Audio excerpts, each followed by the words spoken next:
Hey there, Greater Heartland KW family. We are so excited to continue on Ignite 2022. We have session 2 today, Embrace Your Job. And I'm super excited about our instructor extraordinaire that's joining us today. Rachel, how are you? I'm great. How are you? I'm fabulous. Thank you. Thank you. So, hey, we're getting ready to jump into this amazing session. Yeah, tell us a little bit about yourself. Yeah, my name is Rachel Lusk. I've been with KW almost 5 years, which it's so crazy to think about. I currently hold multiple titles. So I'm still our Market Center Administrator out of Springfield, Missouri. I just recently became an MCA MAPS coach. And I've had the awesome opportunity as also stepping in as the regional MCA for the Mid American region. So, MCAs is obviously my passion, and I'm so excited to be a part of Ignite. Awesome. Well, we're excited you're part of it as well, and I appreciate your expertise in this topic. And so, reality here for us, and being transparent, this is the first time that we've delivered Ignite in this fashion. It's brand new content, and so you might find yourself in a couple of situations here, whether you're watching this live stream. One, you're either watching it live on Facebook or YouTube. You just might be watching it at home or on the go with yourself or some friends and family, or you might be tuning in live and watching it with your market center, your Keller Williams office, amongst your peers and with your leadership staff there. So we're looking to meet all needs here and trust you'll gain value in the content and how Rachel presents it. And but know that we're going to have some dialogue, right, Rachel? So we'll have some conversation pieces yet. We're learning this as we go, right? Trying to meet all those needs. Anything else to add there, Rachel? I think you nailed it. The biggest thing is we want this to be the most valuable session for you. So, regardless of where you are, write it down if you're not with anybody, and then share it with somebody. Write down 3 names of people that you're going to meet with after the session so you can talk to them about your ahas and your takeaways from it too. So, we're just excited and meeting you where you're at, and we can't wait. Yeah, love that. So if you happen to be watching this and you don't have the participant guide, okay, so you want to go to ignite.ghregion.com. And when you click on I'm a participant, there's a PDF there. So know that PDF is every single one of those 20 sessions all in one. So we're focused on session 2. So when you get on that PDF, make sure you're on session 2. And again, the title today is Embrace Your Job. Okay. So Rachel, we ready to get going? Yeah, let's kick it Yeah. off. All right, so I'm going to pop off, and yet I know we'll have some dialogue and some questions in between here. Yet let's get going here. Awesome. And as we're going through the session, if you have any ahas and you don't have anybody to share those with, please put them in the chat. We would love to see them. We all learn together. And so the more that you can share with everybody else, the way other people can learn as well. So, Ignite session 2, embrace your job. So, in session 1, we talked about the value proposition of being part of KW. And in today's session, we're going to talk about the real estate expert of choice and what that means by embracing your job. We'll be covering the key priorities a real estate agent has and discuss what it takes to become a great agent. Not that you're not one right now, and how do we move it forward as well. So before we begin, what I encourage is to take a minute or two on your piece of paper or somebody that you're sitting next to, and let's hear about the progress that you had from the success system yesterday. Um, and whoever, celebrate your progress, and then also think about what challenges did you encounter while you were working through that, and then was everybody able to meet with their accountability partner? And if you haven't had an accountability partner yet, today is a great place to start. So what I encourage you to do is write down 3 names of people that you can reach out to right after this session and ask if they'd be willing to be your accountability partner. So let's take a minute. We'll put a minute timer on, and then we will get going after that.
Awesome. Okay. Now that you guys have come back from your minute talking, let's talk about today's agenda and what we're going to cover. So by the end of our session today, you will be able to apply the 6 core competencies of a business, recognize your role as a fiduciary for your clients, review the success system, recap and ahas, and then we'll keep moving forward to the next session. So start thinking, what do you want to learn today? Let's consider what questions you might have and what we would like to learn more about. If you have a partner, go ahead and you can share those with them. And if you're by yourself, feel free to either put it in the chat or go ahead and write those down, because we want to go ahead and with the class and say, what is our one thing we want to learn today? So when we're talking about embracing our job, what does that mean to you? So go ahead and just jot that down really quick, or look at a partner and say, this is what I want to learn today. And then as we go through the content, let me know if your question is answered as we go through it. Yeah, Rachel, I love this question here because as a possibly brand new real estate agent or looking to break through the ceiling, like maybe I don't know. I remember this fiduciary word and through somewhere the real estate exam, and I think I understood it. Yet, how does this help me get business? So hopefully that's a question. I know this beginning, and I'm always asking that question. All these terms from the real estate exam or these competencies, how does it help me make money as an agent? So that would be the question I would have. So Yeah, and that's a great input. I think a lot of you, no matter where you're at in your real estate career, you got into real estate so you could create your own business and you could make the money that you're wanting to make so you can support and achieve what you're wanting to do. And a lot of these things you may be like, well, I don't know. And that's a great place to start. Let's say, I want to find out what I don't know, and we'll keep going. Great input. Yeah, love that. Okay, so as we move forward, one thing I want to ask, what about being a real estate agent excites you the most? Like I had mentioned, it may be the flexibility of your own schedule, or for you to create your own business and that be something that you're proud of. Or maybe you have a very large income goal and you're wanting to not only change your lives, but your family's lives, or maybe help impact others. So just think about, what does it excite you and why did you get into this industry? Having a career in real estate can be extremely rewarding, and being the agent gives you the opportunity to support someone in making one of the most important decisions of their life, build relationships with others, and live a big life. Being behind the big results of a successful real estate career are daily activities and habits. And I think that's one thing that you'll learn as we cover through all the content today. It's little things done well consistently that will allow you to receive the results that you're wanting to achieve. And the steps may be small, but they're going to lead you back to that big life that you're wanting. So let's talk about the day-to-day activities of successful real estate agents, otherwise known as the 6 core competencies of a business, which come from Gary Keller and the book Shift. And if you guys haven't read Shift, there's not a better time than now to go ahead and start reading that book. And the 6 core competencies are the priorities you must focus on as you run and grow your business. And by incorporating these into your business, they can lead you to success as an agent and business owner when implemented at a high level. So here are the 6 core competencies that we have. And welcome to your new job. You are not only a real estate agent, but you're also a business owner. And you're an independent business owner that has the opportunity to create all of this that you're wanting to achieve. And it's really important to understand the components of this job, especially because you're it, right? As an individual agent, you are wearing all of the hats. And you have to be the lead generator. You have to be the listing and buyer's agent. You have to go and negotiate contracts and coordinate the sale to closing, and then also manage your money. And when we're in bold, they talk about the 5 main functions of a real estate agent: lead generation, lead follow-up, go on listing appointments, negotiate contracts, and scripts and role play. And that's all involved in your job. So here are the 6 core competencies that we're going to cover. Lead generate, capturing and converting to appointments. How do you present to buyers and sellers to get signed agreements? Showing the buyers and marketing the sellers appropriately. Writing and negotiating contracts. Coordinating from contract to close, and managing your money. And we reviewed the overall path of Ignite, and you can see we will cover these competencies. We will build on each one as we go through. So running a business involves engagement in all 6 of these activities. So the first one, this one is your priority. After all, if you have no leads, you have no business. And you need to have leads in order to have a thriving business. And that's what you signed up for, right? So let's break it down. You will learn, and it will be repeated over and over, that your number one job is lead generation. It's the daily practice of talking to people about buying and selling real estate. Not only are you going to capture that information, but you want the accurate information of your client. So that information is your name, phone number, email, home address, and any other data a person is willing to divulge. The benefit of this is whenever you find this information, you can add it into command as a contact, and we'll be covering that later.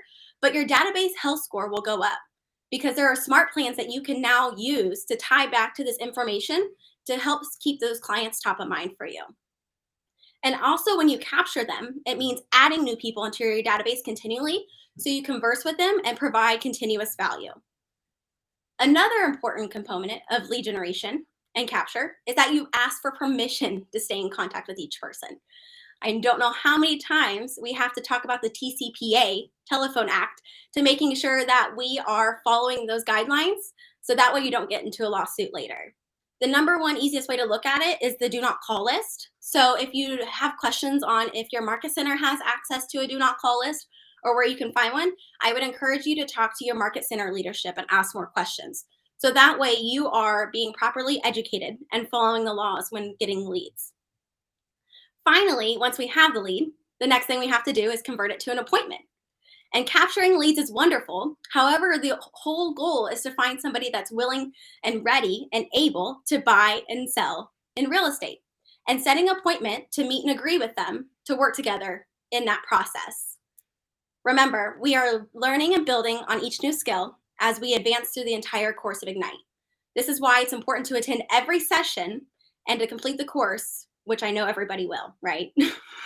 Please say yes.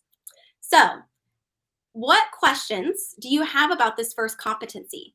What does lead generation, capturing, and converting an appointment mean to you? So if you're with a partner, you can start sharing your questions with them. Or if you're online, again, either write it in the chat or comment of what questions you have so we can get those answered. Yeah, Rachel, that's a really good place to start with leads and where to get business. And I think I remember being a new agent and always asking a question, master, like, goodness gracious, how do I ask for permission? What if I say the wrong thing, or what do I do? Yeah. Yeah. Yeah, I think the easiest way is it okay if I contact you in the future so I can keep you up to date on market stats, events going on in the area, or just checking in to see if you're looking to buy or sell in the future? It doesn't all have to be about real estate. It could be, hey, I have this really cool event I'm putting on in the future and I want to see if you'll go to it. Or did you know what homes are selling for now? Do you want to sign up so you can get that information?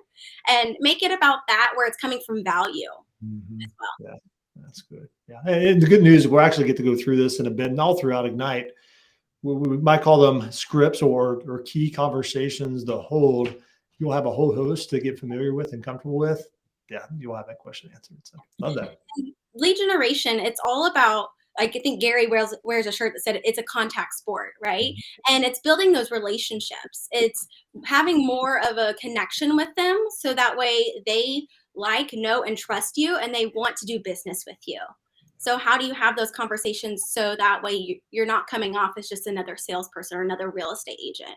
You're coming off as somebody who really cares and has their best interests in mind, because this is the largest purchase that most people will ever have in their lifetime. Okay, great. So as we move on to the next slide, the second core competency is presenting to buyers and sellers to get signed agreements. This core competency is about your skill during the appointment with the buyer or seller. And as we're talking about this, let's say about why it's so important to do this. So when you present to buyers, it means going through the buyer consultation and documenting what they're looking for and what does the steps in the home buying process mean.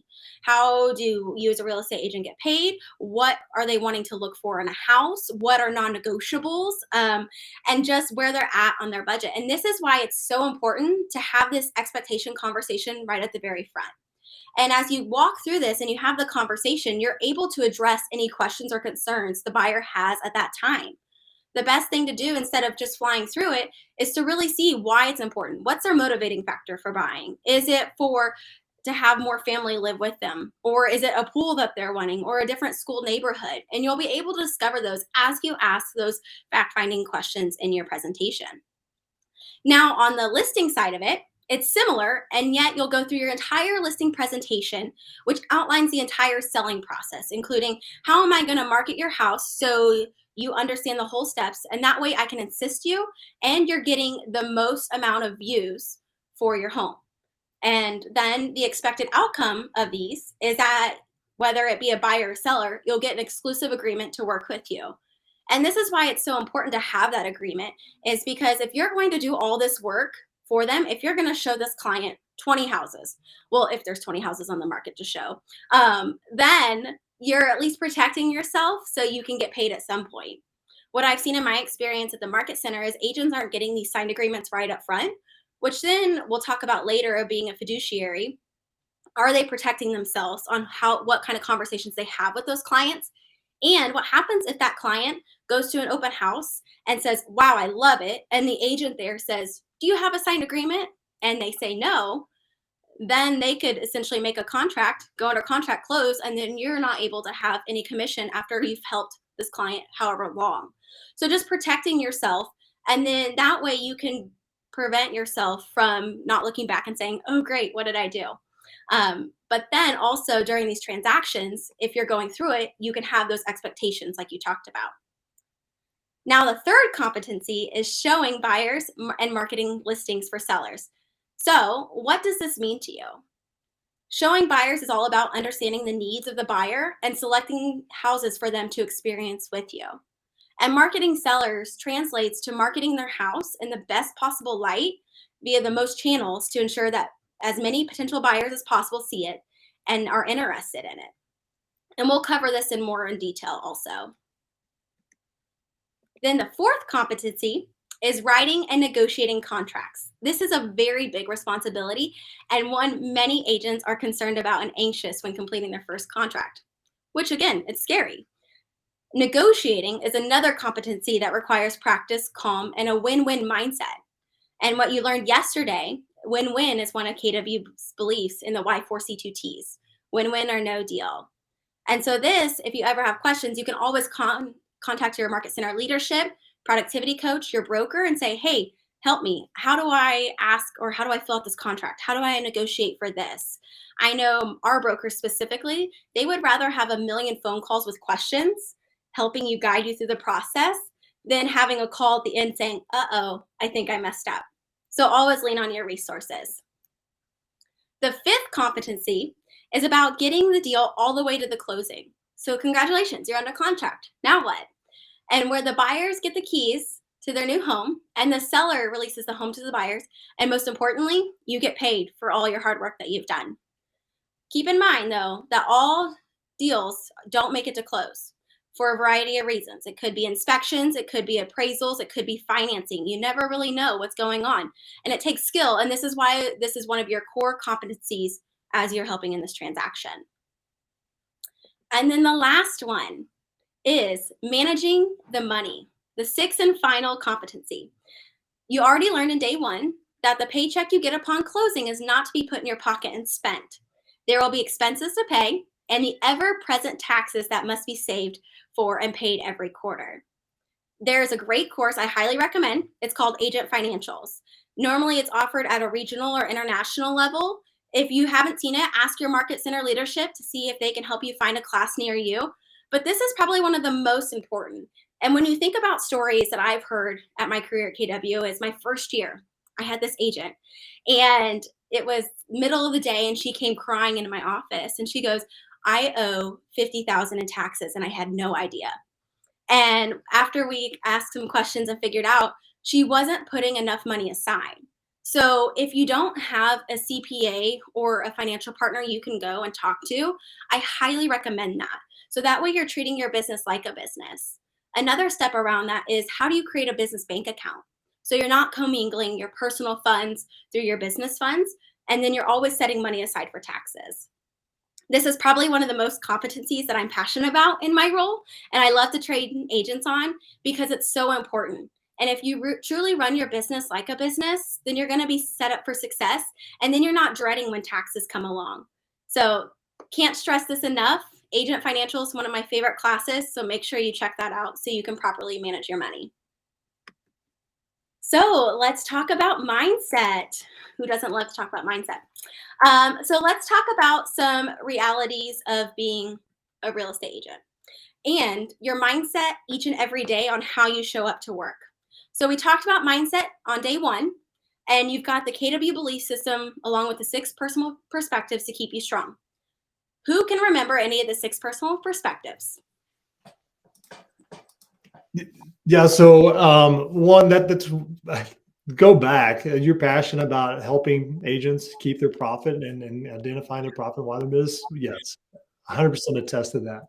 And so to touch back on those 6 personal perspectives, what I love this session so much because the 6 personal perspectives I believe that comes to mind is being learning based. Because if you're newer in the business or looking to break through a ceiling, you see those 6 core competencies like, I don't know if I do any of those really well right now, or if at all. And so keeping that mindset key that this is a journey, that if you're being learning based and willing to grow out of that, it's going to serve you in the long run. And it's not a sprint. Like these 6 core competencies, our largest agents businesses take time and they're still building their competency. They're not done. So being learning based is always about never being done and growing and growing and growing in each one of these. Yeah. I would say my favorite 6 personal perspectives is committing to self mastery. And the diagram that always sticks in my head is the stair steppers, right? Like as you're going up, you hit this other ceiling and you're like, oh, why? And then you're able to break through it and then go to the next one. And as you look at it, it's always a different season. And every agent I talk to, very rarely do they ever say, I've had the same transaction twice, so I know what to do. I feel like it's always something different. And in this market, it's even crazier than ever, when escalation clauses came out and then these appraisal gaps and how do you educate your clients on them. You're always having to learn. And so being learning based, like you said, and committing to mastery, I think it's like you have to do something 10,000 hours in order to be a master of it. So when you think about it, a lot of these real estate agents that are having success, they probably even haven't had the 10,000 hours put in yet. Mhm. So just constantly keeping that in mind and just knowing that no matter what comes your way, great, you can tackle it. But who are your resources that you can reach out to whenever you need help? Yeah. So when we talk about your mindset to continue and to believe in yourself, there may be days when you feel less accomplished and you need to pull yourself up and keep going. I don't know about you guys. I'm full transparency, have those days a lot, right? And how do I make sure that I'm still having a win? And so for me, it's important as I look at my day, I'll say, okay, what is the one thing that if I get done, I've won? And I can go home and feel like I've won. If you don't allow yourself to have those little wins, then your mindset is going to keep saying, oh, I failed. Ugh, I failed again. I didn't do that. I didn't do that. So as you're looking at all this overwhelming, and it could be, right? It's a lot of information. How do you win? So for today's class, what's one thing, kind of like the question you want answered? If you got that answer, did you win in this class? And maintaining a mindset focused on being of service. Adopting a mindset and philosophy of contributing to lives of other people allows you to be direct and to the point in your interaction with others. With a focus on contribution, which I believe is another Life Force CTTs come from contribution, and being of service, you'll communicate more effectively with your customers and win their hearts and minds effortlessly. A book I think of when I read this is The Go-Giver. It's always talking about giving to others before you give to yourself because you'll reap those rewards. So as you're looking at your mindset, how can you always come from contribution and helping your clients or other agents and saying, hey, I've been there, I understand it. Let me show you how to help, how to do it, how to get past it. Or this is what I did when I had this challenge. Energy, enthusiasm, and deeply rooted belief in doing the best job possible for each and every client attracts people to you. Take every opportunity to educate the people in your personal, professional, and social life about what you do and how you can help them with that. These reminders for people in your network can lead to many, many referrals for your business. So when you talk about interest rates, hey, I know you're not looking to sell right now because you're worried about what you're going to buy, but have you thought about doing a refinance? Maybe you could get a lower interest rate, or maybe you could do a cash out refi and take that money and go put it into an investment property. Let me tell you about my experience from investing and how it's changed my life. And my hope is that I can help you as well. So, always thinking about the beauty of real estate and how we can help others. So, let's discuss some realities about being a real estate agent. I'm going to ask you some of these questions. And what I want you to do is to think about them. If you're by yourself, write the answers down, put them in the chat, or talk to somebody else that you're working with or sitting next to. And you can fill out these answers in your participant guide as well. So the first one, how long on average does it take to get a buyer or seller to sign a contract for a sale or listing? And normally it takes either, it's kind of a wide variety, 1 to 60 days, depending on how much time you put into lead generation every day and how many appointments you go on and obtain signed contracts. One of the models I think about when doing this is the 4 conversations.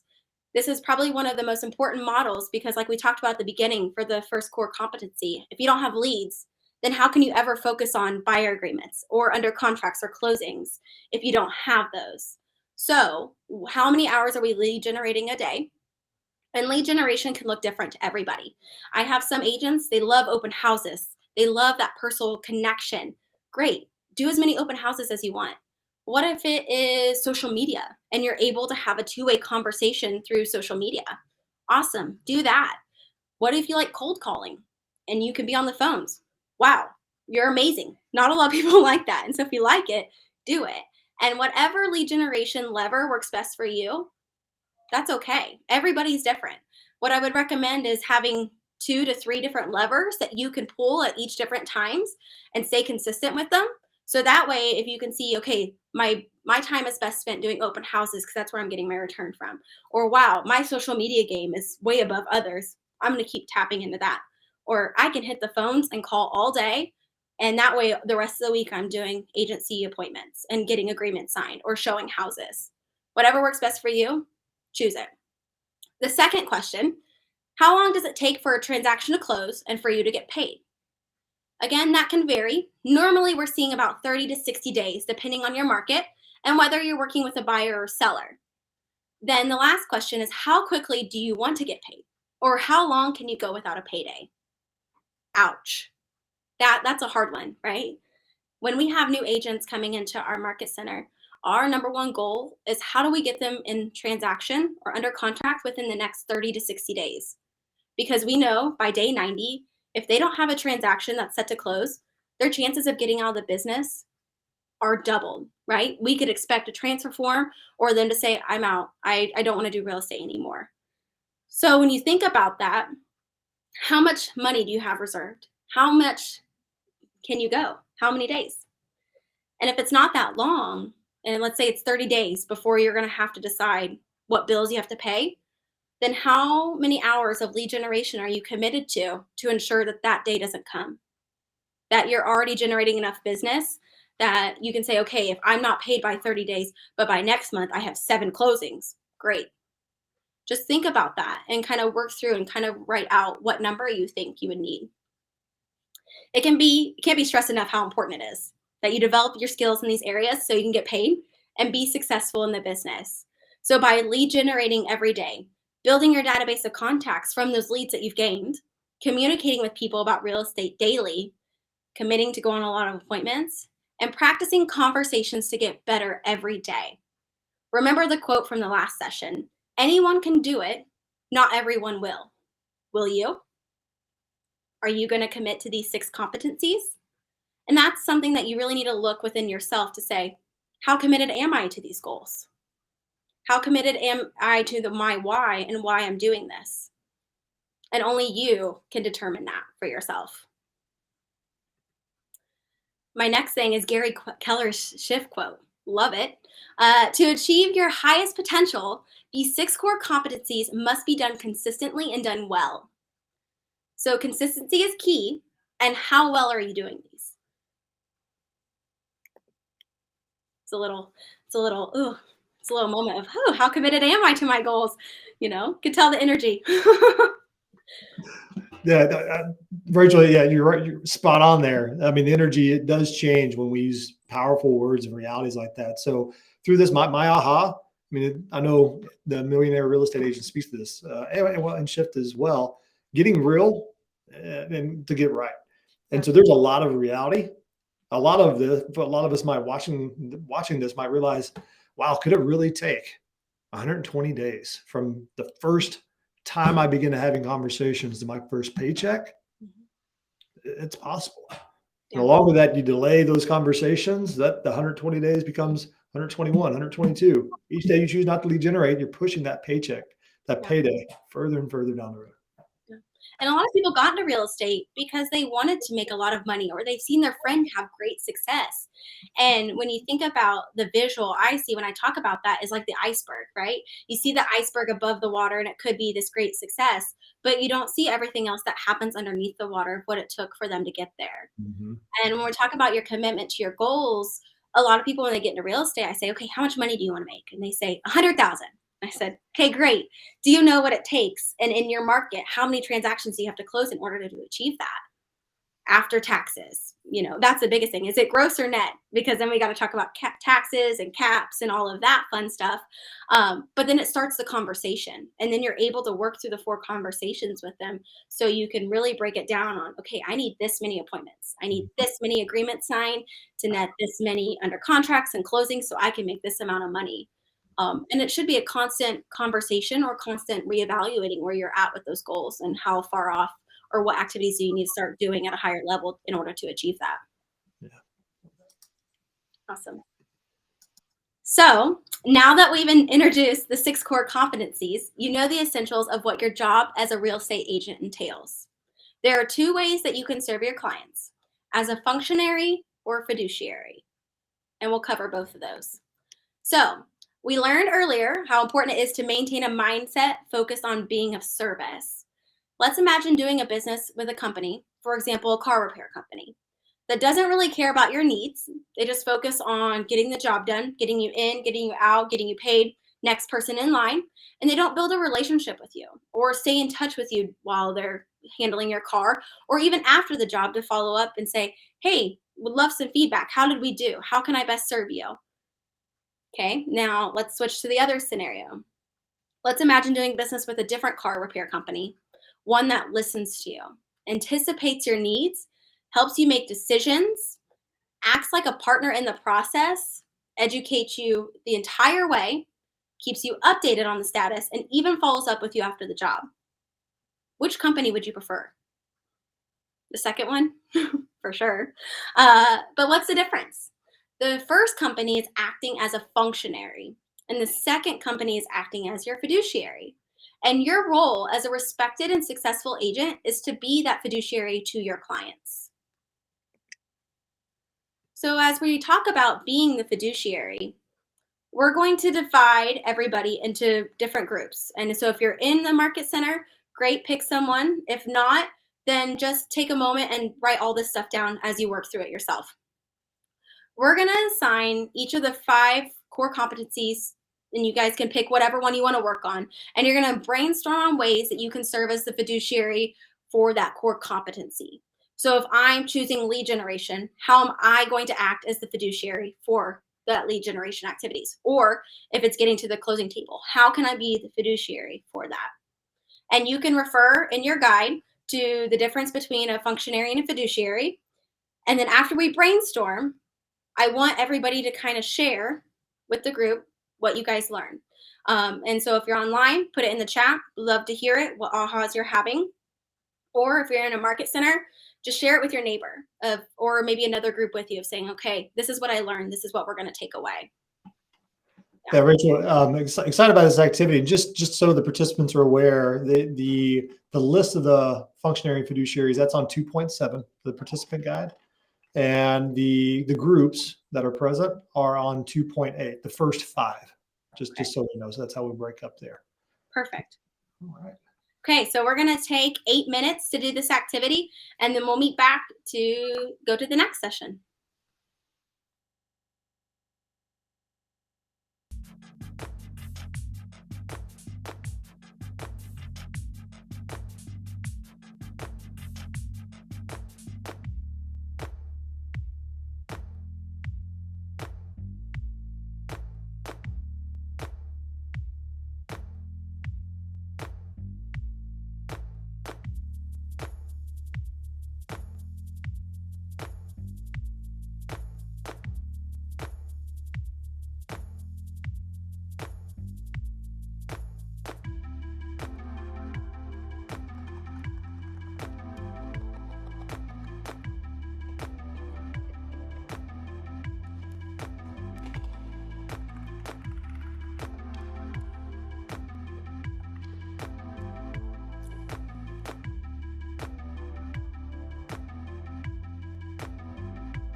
How was it? Did you guys have a lot of good takeaways from it and brainstorming on what being the fiduciary means for your clients and those five core competencies? I hope you guys were able to really dive into what you can do to help make sure that you're putting your client in front of mind. So if you're online, I would love for you to share a couple ahas with us in the chat, just so we can see what you guys are taking away from this as well. And so the last core competency is managing your money. And this is a very complex example of why, and this is why we're going to cover it for myself, is let's talk about how you can be the fiduciary for them. Managing the money. Managing your money means being responsible on how to handle your finances. And so what I want to ask you is like, what happens if that person found out that you were helping the largest purchase of their life, that you were able to manage your money appropriately? How do you think that they would feel? And then would you trust somebody if you were making the largest purchase and you know that they couldn't? How, of course not. Like that would be hard. And so in addition to giving you validity and managing your own money, which leads to financial security provides you the freedom to be discerning about which real estate transactions you become involved in or not.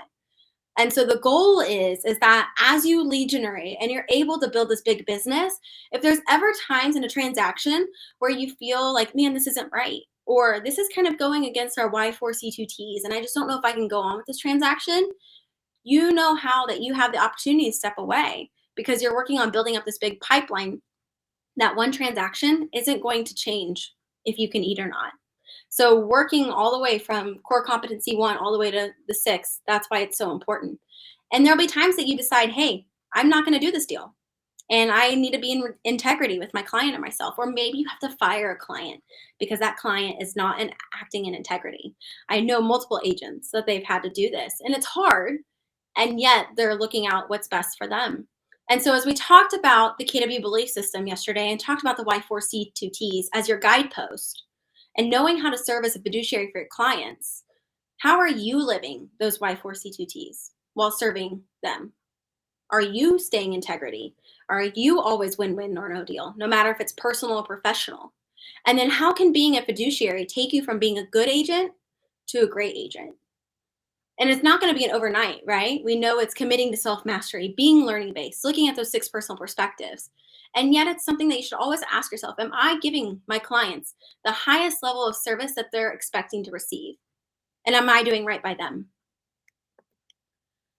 So then as we talk about and recap everything we learned about being a functionary and fiduciary, jot down in your participant guide if you have any questions and what are your ahas on that. Yeah, Rachel, this is such a good piece here. Because as part of this first piece, these first 4 sessions of Ignite, it's establishing who you are as a real estate agent, what you're going to be about, what's your value proposition, the reason why you're in business, and how you help others. Oftentimes, we don't know what we don't know, and to be able to be in a place at Keller Williams to have our Y4C2Ts, it's there for it. Like, take it and run with it. Believe in that. That's why we're a part of Keller Williams. What drew me to Keller Williams, and this is an amazing service. And if you're covering this belief system, you're going to show up as a fiduciary. Granted, there's little nuances in knowing how to do the skills and the core competencies we talked about, and yet at its heart and culture, who we are, it's figured out for us. And I love that. Yeah, there's no guesswork. I actually was KPAing somebody and they gave me their resume. And a lot of what they had on their resume was in the Y4C2Ts. And so when we sat down, not only was I able to validate the KPA, but I said, okay, can I show something interesting? Here's your resume. And this is our belief system here on behind me. And they were like, whoa, like, those are the same things. I'm like, yeah, so it sounds like we need to be in business together. I don't know if we really need to keep going through the rest of this. We did, don't worry. We still went to the KPA. But it made it an easier conversation because you want to be in the business with people, especially in this market where there's just a lot of things happening and things are always changing. You want to make sure, why am I who I am and why am I in this business? And what are the things am I going to conform to or not? So you understand and you have those guideposts like they talked about. That's awesome. Good. Yeah, so the next section is going to be review the success system. So you'll be introduced to your daily success system, in which part of your daily Ignite course. The success system gets you in the habit of lead generation while in the company of your fellow Ignite participants. Your facilitator, me, and in the other market centers who will help support you in your journey. So now that we've already learned that your first core competency is lead generation, without leads, your business cannot sustain itself. And here we have a quote, Gary Keller in the MREA, and it says, in The Millionaire Real Estate Agent, Gary Keller states, nothing else about your business will have as big of an impact on it as the number of leads you have. So what you have to do is embrace the fact that it's the it's the number of qualified leads you have that will either grow your business, keep your business, or put you out of business. Ouch. Nothing else about your business will have as big of an impact on it as the number of leads you have. And as we're talking about the market and potentially a shift coming on, how do we get back in front of that lead generation and start getting those clients coming back in? So think to yourself, why do you think cultivating leads are so essential to the success of your business? And as you're thinking about that, write it down. Just jot a couple notes that you have. And although lead generation and lead follow-up are the most important priorities you have when running and growing a thriving business, sometimes you may feel uncomfortable, especially as a new agent. How do I ask this person if they want to use me as their agent when I'm still discovering if I'm good at this or not? You have these doubts, and yet feeling at ease when you're talking to people, and how you can help them with their real estate needs is a skill that takes time to develop. So, how can you reach out to those people that you already like, know, and trust, and they trust you, and start saying, hey, I just got into real estate. If you know anybody that's ever looking to buy, sell, or invest, I would love it if you would pass my name on to them. I would love the opportunity to be able to help them. And one of the best ways to feel more comfortable when communicating to potential leads is by role playing and practicing. So, when we talk about the 5 main functions of a real estate agent, the 5th one is scripts and role play. So who in your market center or who in another market center that you could build that potential referral relationship with, or maybe your productivity coach or your market center leadership team, how can you practice with them and to work on those common conversations that you'll have with your clients or potential clients? That way you feel more comfortable whenever you get in that situation. It's also very important that you have an accountability system in place to support your consistency in lead generation and lead follow-up. So when you're thinking about what systems do I need to put in place to stay accountable, what comes to mind? I know for me, accountability looks like through my MAPS coach and through my calendar, right? If it's on my calendar, it's on there for a reason. But one thing I have to ask though, is it on there to move the needle forward, or is it on my calendar just to have it on my calendar? One of my favorite KW phrases is, if you erase it, you must replace it. And what we see a lot of the times is the lead generation where it's a little bit hard and you don't really want to do it or it's uncomfortable. You're like, I didn't do it today. It's okay. I got other important things to do. And then you go the next day and you delete it again. And the next day and you delete it again. And then you realize that you spent a whole week deleting it and you didn't have any hours of lead generation put in. So how are you making sure that you're staying accountable and moving that needle forward? And in the first session of Ignite, we talked about the 6 personal perspectives. And so let's elaborate on the 6th personal perspective, which was be accountable. This is a quote from the book by Gary Keller and team, The One Thing.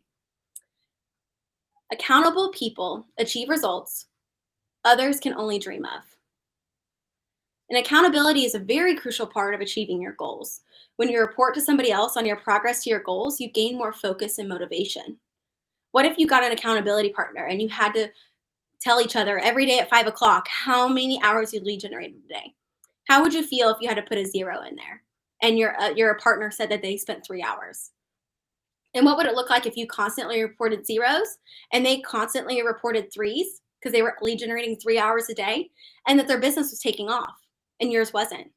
How would you feel? And think of it as a process. It's difficult to maintain drive over a long term. It's a marathon, not a sprint though. But when you must defend your activities to an objective observer, it's easier to stay focused. And for a lot, when you say accountability, it has like this weird feeling. What I challenge you to think about is, how do you get excited when you hear the word accountable? What makes you excited about somebody holding to your goals and dreams? Maybe in the KPA process, in the 4 quadrants, when you're saying, in the next 5 years, I want this in terms of job. I want this in terms of money. I want this in terms of family balance or experiences or growth. How do you hold yourself accountable, and who can help you do that? Accountability is about getting and implementing feedback. You must take time on a regular planned basis to meet with whoever is holding you accountable to look at your numbers and refocus your efforts. There's a lot of KW systems and tools that you can use in order to help you stay accountable and keep you on track. And so, speaking of accountability, you can't do it alone. For this reason, in Ignite, we partner up with other participants to help you succeed. One of the great benefits of having an accountability partner is that it increases your productivity and keeps you on track and check with your goals. One of the ways I keep myself in track is through a 4-on-1, and that's updated every week and looking at what are the big rocks for the month. There's actually a great online tool through kwconnect.com through the 4-on-1, and it's a digital tool that you can enter in. What is my year goal? What is my month goal? What am I going to do every week to move myself forward? And it's a priority list, not a to-do list. So if it's not going to help you achieve your goals, knock it out first. If it's something that you need to do, like you need to lead generate, do it first. And then if it's potentially running errands, showings, all of that, that's still important stuff. And yet lead generation is more important. So we suggest you follow these guidelines that are also listed in your participant guide when you provide and receive accountability. The first one is provide a safe place to share. Again, a lot of people hearing the word accountability makes them feel very uneasy. How can you create a safe place so if somebody wants to provide accountability, they feel like they can do that? The second is follow through with action items. So let's not have a conversation for the sake of having a conversation. Let's actually follow through with those action items to move that needle forward. The third is listen and pay attention while the others shares their perspective. So while someone else is talking, the biggest thing you can do is listen to them and pay attention to the conversation. Allow them to share their perspective. The fourth, set a frequency of checking in with each other. So is this a daily accountability where you're calling each other every day? Maybe it's a daily text. Is it a weekly basis because you have some larger things you need to get knocked out? Whatever it is, just set it and do it consistently. Dig deep to find out why you do the things you do. And sometimes it's not easy to be able to tell people why you're doing the things that you're doing. And yet, if you see it consistently, reflect on that. Have some self-awareness of saying, why do I act this way? What has happened that when this happens to me, I react this way? Or I'm doing this. Why am I running away from this? Or why am I so passionate about being so successful in real estate? Respect each other in the process. It's probably the biggest one, right? It's a lot of vulnerability that they're going to share. And it's also very vulnerable if they feel like they didn't hit their goal. And that's okay. Just acknowledge it. Say, great, how are we going to double the efforts to make sure you're back on track this week? Create a commitment and stick to it.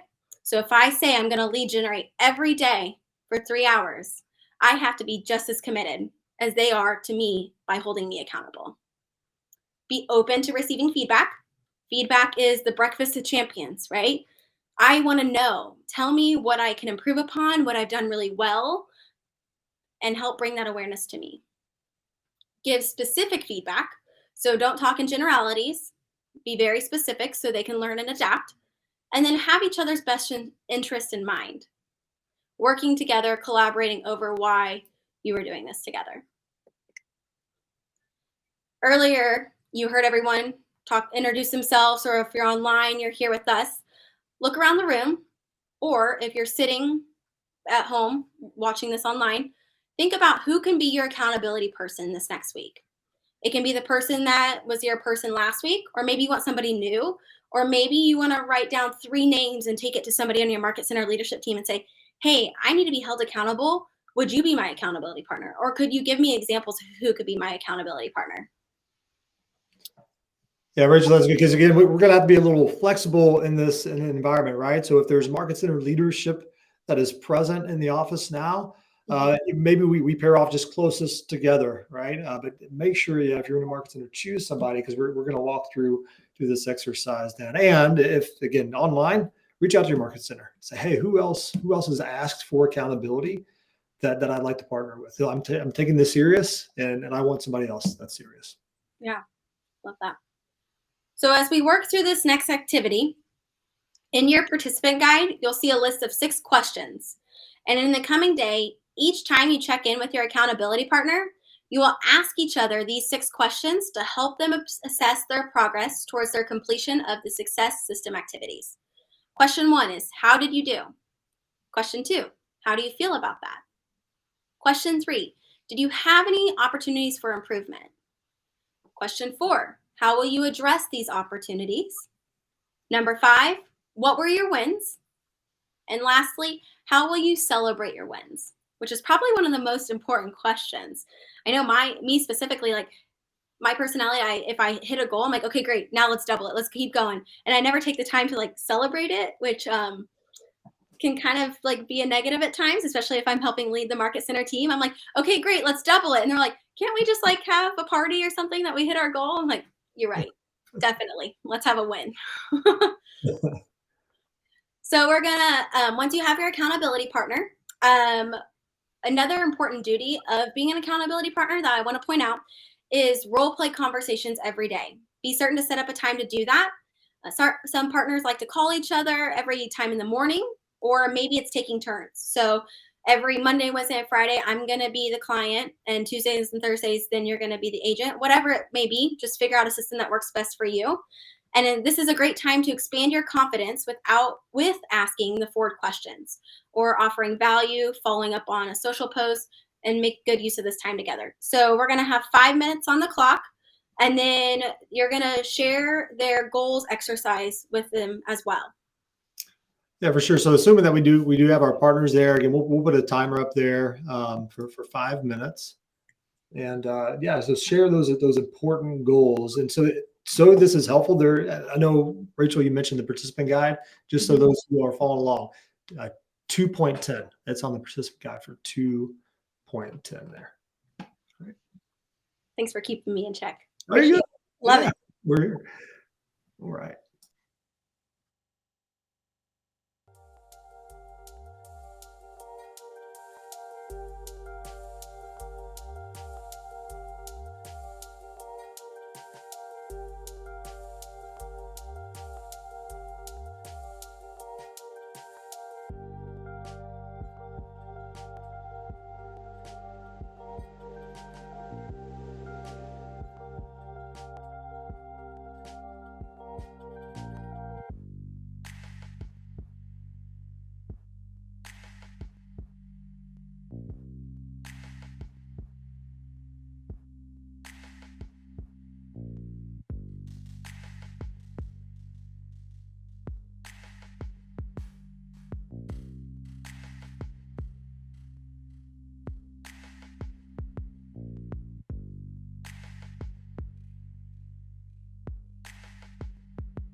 And we're back. Yay.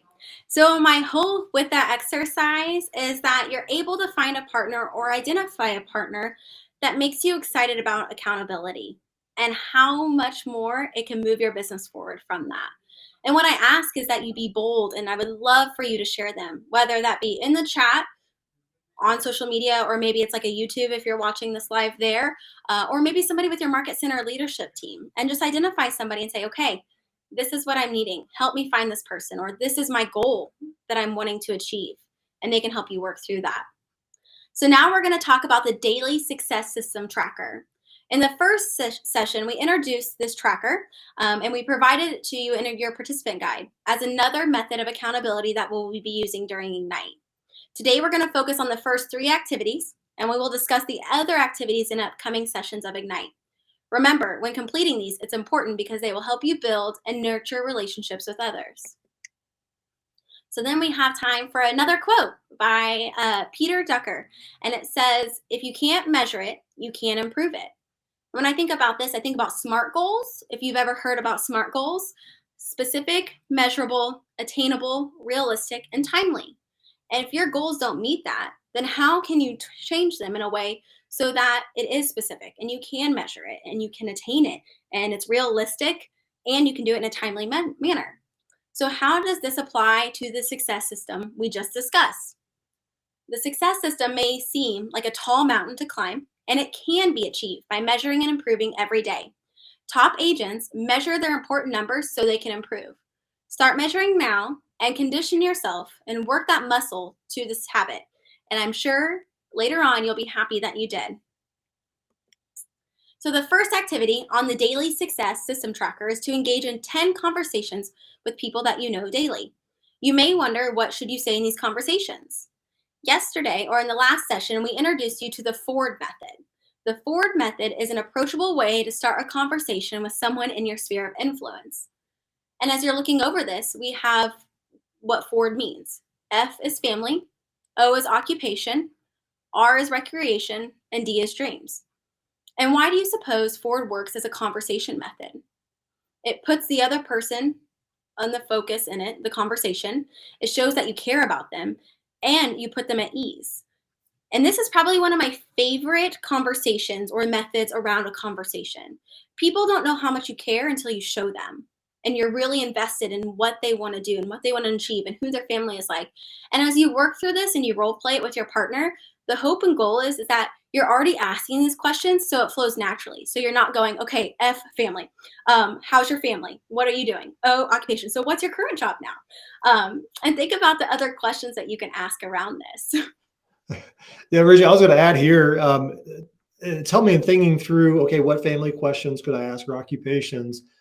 We surround so much of our lives around the timeliness of the year, right? So I know while we're presenting this for the first time, we're on the cusp of summertime with schools being out and everything else. So one question I like to ask my sphere in those conversations is, yeah, what do you and the family have planned, or any large trips that you have coming up, right? Or around the new year, we might actually focus on, hey, what are new goals that you set for yourself, whether in work or with your family? So that's always helped me to think through questions of what's on people's minds right now that's presented in the year and the timeliness of it. Yeah, that's a great point. And if you've ever taken bold, or bold is kind of the next step after going through Ignite, they ask a lot of these things, or thinking, what's a hot topic that you could send out a text message to everybody just to see what kind of responses? And a lot of it will be around the Ford, right? It's about their family. What holidays are coming up? How's work going? Do they know anybody looking to get in real estate? Because now Keller Williams has a free real estate school. Just opening conversations around that. I actually had a conversation with an OP at Mega Leadership, and it was almost like an interview in a way, because he was just asking me all these questions, and then halfway through I go, oh, he's taking me through Ford right now. I was like, oh, he asked about my family, he asked what I wanted to do for work, and then he was like, what do you do outside? I'm like, okay, I got where you're going, thank you. But it seems so natural, and being an OP, he does that in all of his market centers, and it just flowed so well. And so you're only going to make it as uncomfortable as you make it. They won't know what you're doing. And how can you practice this and work through with somebody on these questions? And then as we're looking at like occupation, what are some questions that you could ask around the occupation? How's work going? Now, are you still working? Are you working from home? Are you back in the office? Because as we realize, there's a lot of people that now work from home 100% still, which more power to them. I was not a productive person at home. I could think of 20 other things I need to be doing around the house. So glad we're back in the office now. And then when you're talking about recreation, so what new hobbies did you pick up during quarantine? Or, maybe they're actively involved in some sort of sporting organization in your local community, or they have this hobby, you can talk to them about that. And then the last one is dreams. And this is a really cool one of, are you planning to travel? Where to? What is one thing that you want to be able to achieve? Or if it's somebody in real estate, why did you get in real estate? What's your dreams about hitting $100,000 or $1,000,000? And just working through those as that. Love that. And so as we work through this, think about some of your ahas from this session and what you can really work on. But one thing I want to say is, this is not an interview, although I felt like it was when I had it, and it's not an interrogation. It's supposed to be a conversation, and a conversation is a two-way dialogue. So when you use Ford, your role is to ask a question and then listen carefully without interrupting them. Then make comments, add your own thoughts, and ask more probing questions. Like, for instance, tell me more about that. Why is that important to you? Asking more questions is especially important, and they must be appropriate. So you wouldn't go straight from, how's your family doing? Okay, great. Well, then what about work? Then what was the point of asking the question? Or when they said, well, I got laid off and I'm on unemployment. Okay, great. Well, what do you do in your meantime now? That's a little off-putting. So just really, I think the most important thing about this is just listen to what they have to say. And if the response to like an occupation question is like, they just started a new job. Great. How is that going? How is that working out for you? That's probably what you would ask versus then going into another section. And so if you guys have any questions on Ford, feel free to put them in the chat so we can help you with them as well. Yeah. Rachel, I'll add to this. I mean, this is such a refreshing structure of a script. One, because it allows us in our natural ability, way we speak, but just to be curious. Like in all this, if I were to take every single one of these, asking yourself, hey, what else would I like to know? Or what else should I know about what they're telling me? It is active listening. I think most of the time when we think about quote unquote scripts or key conversations to have, we get locked into what to say next. In this, listen, like be there with them and get curious. Like if you just got a new job, like where in the world did that opportunity come from? It sounds amazing. Tell me more. Yeah. And allow them to speak. They'll love it. They'll absolutely love it. And I'm sure for the people that are high Ds in the room, they're probably like, okay, let's just get to the bottom line so I know where they're at. But this is a time I encourage you to slow down and really listen. Just like Clark said, if you're already thinking of the next response and you completely mess up, then they're going to know that you're not listening and then you've lost with them. So as hard as it may be that you're not getting through the conversation fast enough, that's okay. Yeah, that's definitely something that I experienced. So then as we move to the second activity of the daily success tracker, it's to add 10 contacts to your command database daily. And contacts are people who have agreed to be in a two-way relationship with you. You'll start with people in your sphere, those you know, and those that who know you as well. And so Clark is actually going to pull up his command, and we're going to demonstrate how to add a contact into your command as well. One of the coolest things about this is as you're figuring out things about them in their family, occupation, recreation, dreams, you can add that into their contact card. So you can always go back to it and reference them. Okay, great. They told me that their family, they have 2 kids. They're really involved in this. So if you ever want to do a reach out again, those notes are in their command contact and you can say, hey, how's Lily and her soccer? I hope everything's going great. She's had a winning season. And then it shows that you really care and you took the time to remember their kids' names, their pets' names, what they're wanting to do this summer, things like that. And so this will be a great way in command to document that so you can always go back and reference that. And then once we get going through this, if you ever have questions about command and how to do this, answers.kw.com is going to be your biggest resource. I can't tell you how many times I say, have you checked answers.kw.com? And they go, oh no, I didn't even know what it was. Great. So make a note and write it down so you can always reference it. So we're going to start on adding a contact. So this is your command screen. Over on the left-hand side, there's a contact button right there. Are these called applets, Clark? Applets, yeah. Each icon is kind of its own little tool for your business. Yeah. So we're going to click contacts right here at the top. And what it's going to do, it's going to open up a new screen for us And then over in the top right-hand corner, there's going to be a button that says Add Contact. Once you click that, it opens up another screen. Now, when we talked earlier about a lead and you want to get their name, phone number, email, home address, all of that information is important. However, the only requirement you need in order to add a contact into your database is their full name. And you can see it has a little asterisk there at the top for it. So that's technically all you need in order to be able to add the contact. Yet when we talked earlier, we talked about having a health database score and making sure that's large and high. You can actually compare yours to other agents in your market center and within your region and KWI, so it's pretty cool. But then as you get the other information, there's an add relationship button. So let's say you have spouses that you're working with, or maybe business partners. You can enter their information there and link those contacts. Now, the important thing to know is whenever you're linking them, they also already have to be a contact, so then you can properly link them that way. But this is great to do that. So that way, whenever you're working on getting your forms that you're sending in DocuSign, that's already adding them into that room. And as you use pre-tagged roles for that. Then next, it would be their email. So if you had their email, you could answer it there. Primary phone number, you can select if it's personal, work, however you want to add that in there.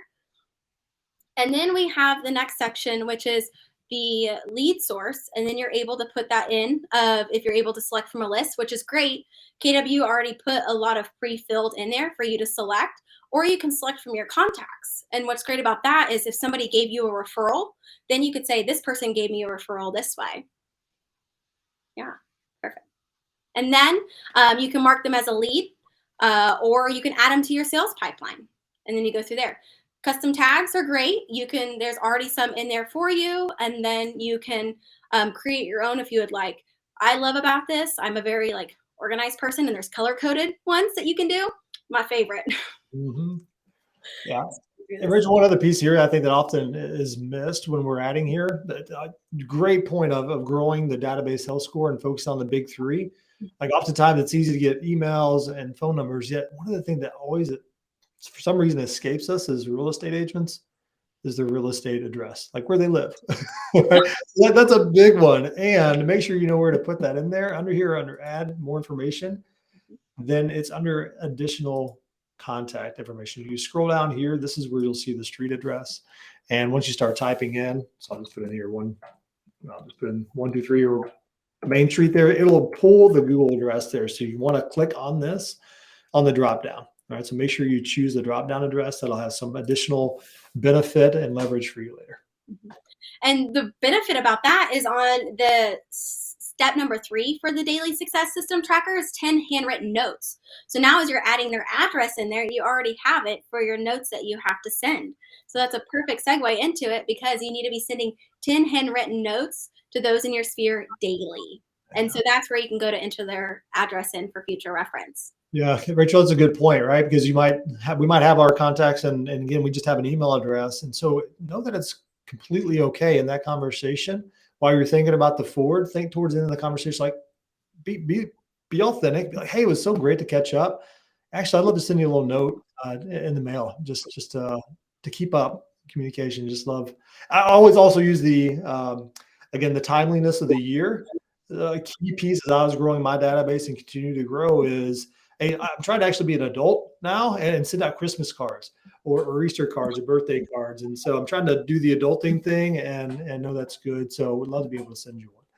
That's a true definition of an adult whenever you're sending out holiday cards. Yeah, it's another level. Yep. Excited about receiving a vacuum for Christmas. That's also the adulting thing as well. Yeah, for sure.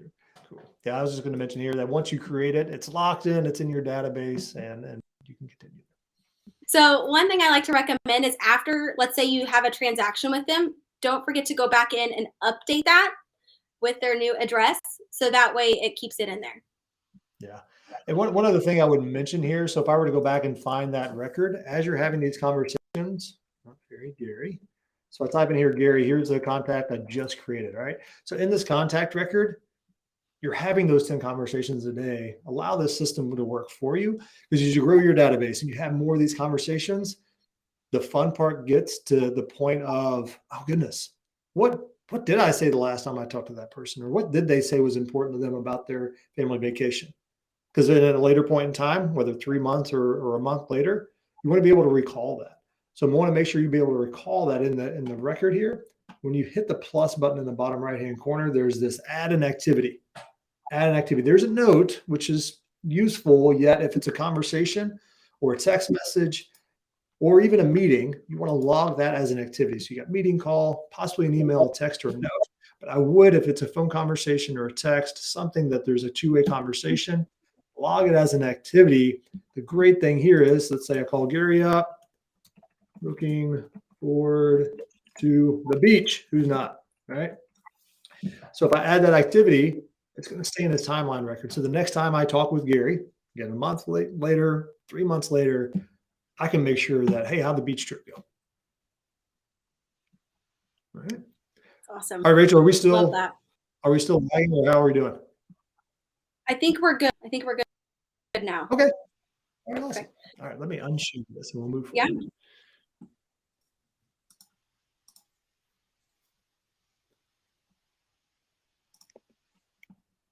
So while he's pulling it up, you may want to know what the benefits of a written note.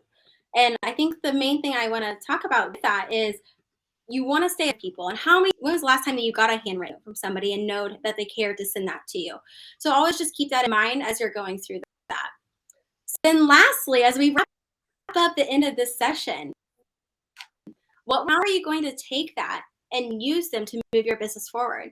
And next few hours, your work with your success system, which consists of 20 minutes role play conversation with a partner, 10 minutes preparing a call list for the day, 45 minutes of real play, which is role play in the real world, and 30 minutes updating your database with information gathered from your conversations and following up on any promises that you made.